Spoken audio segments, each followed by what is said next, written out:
And it's important at this point in time for me to inform you that the large chunk of our budget is allocated to refuse management. We collect the refuse from the communities, bring it here, dump it, and not only dump it, but we also make sure that it is managed. And then this is what is happening now. You see, we wanted to embark on this, but because of the rainy season, you will not be able to do this amount of work. By virtue of the fact that the place would have been muddy at that point in time. Now that we have seen the hazards, the problems that it's causing to people particularly living around this area, the Bakwate and the Manjai Kundas. And then we said, we have to do something. It is as a result of the risks associated with the waste thrown at the Bakwate dump site and the consequences that people living within that area of Bakwate and Manjai face that the officials of the Kanifing Municipal Council embark on a project like such to manage the huge volumes of waste dumped at this site. Our stand is that to make sure that the place is properly dressed, so that at least when we collected the waste that we generate, taxpayers generate, we can collect it and dispose it here in the way whereby it will not harm the people living within this surrounding. Because as you might know, our population is growing unprecedentedly at 3.2%. And studies has revealed that every individual generates 0.44 kilograms of waste. So generating that 0.44 kilograms of waste in a way is something that all stakeholders should come to the participation of how we manage our waste and dispose it. At the site, work was ongoing as bulldozers moved from one corner to the other to move the rubbish heaps thrown all over the dump site to fill up the holes, as well as making way for tractors and individuals throwing dirt at the area. This area, which has been cleared, was filled with dirt, indicating the careless approach to waste management by many, as they dump waste at any available space, a reason why officials of the KMC are calling on all to cooperate with them. And this area is to be smoke-free completely in the next few days to come. I hope so. Smoke-free. You believe that after packing all the dirt to one area, there will be smoke-free within the area? That's what I thought. That's what I thought. Actually, I think because of these things, it's so badly managed. That's why you have smoke everywhere. But when it's already compacted in one place, and every time that we dump, we compact it, then it will be smoke-free and so on. KMC's finance manager, Jonah Hall, who is also a resident of the area, explained the consequences they face as a result of the smoke and the foul smell from the dump site. She, however, welcomed the move taken by officials, something she believes will reduce the hazard posed by the dump site.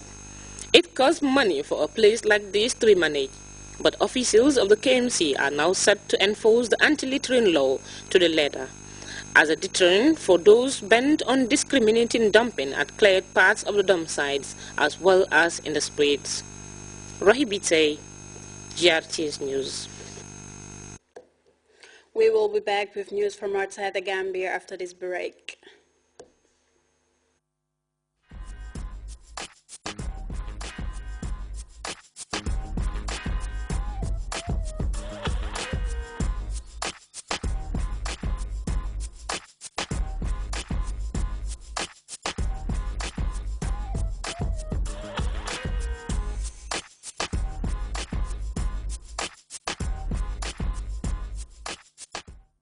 mbokki jigéen yi seen maginotas biñ dooleeloon ak iodine léegi yokk nañ dooleem ak ion te emuñ ci nag cafka bu sell safal sa cin aar sa yaram cafkaam ak njëgam soppeekuwut benn yoon ak machine jigéen bu ne bidéo la Comium Super Savers. The lowest international call rates ever.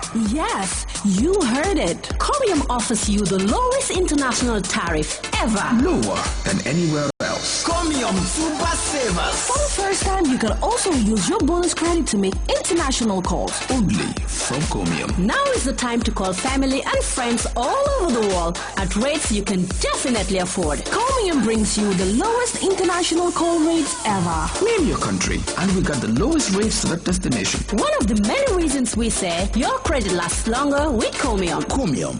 We are better together.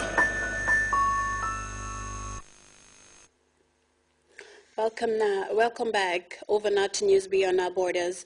Talks between rebels and the government of Bashar al-Assad are set to open this week, but the two sides seem to have different priorities. President Bashar al-Assad said on Syrian TV that Geneva II must lead to clear results regarding the fight against terrorism in Syria, a veiled reference to groups seeking to oust him. The rebels and a section of the international community, meanwhile, want Assad to step aside to make way for a transitional government with full executive powers. We have more in the CFI report.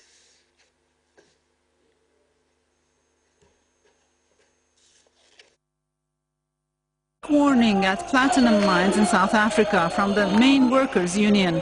The union has a massive following among employees of the three biggest mining companies in the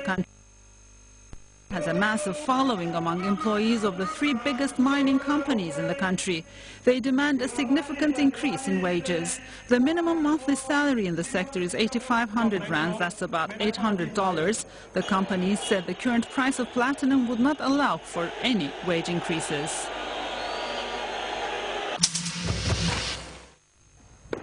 Libyan aircraft carried out airstrikes on Sunday against the town of Seba in the south of Libya, where armed men took control of a military base.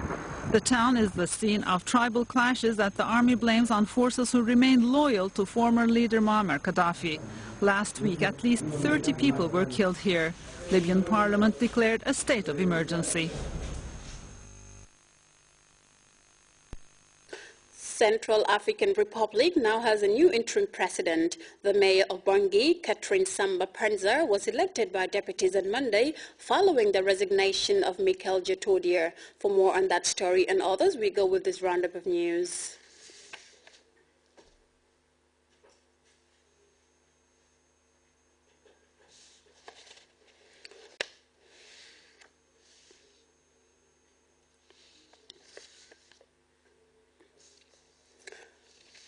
Well, I'm afraid we'll not be able to bring you that story.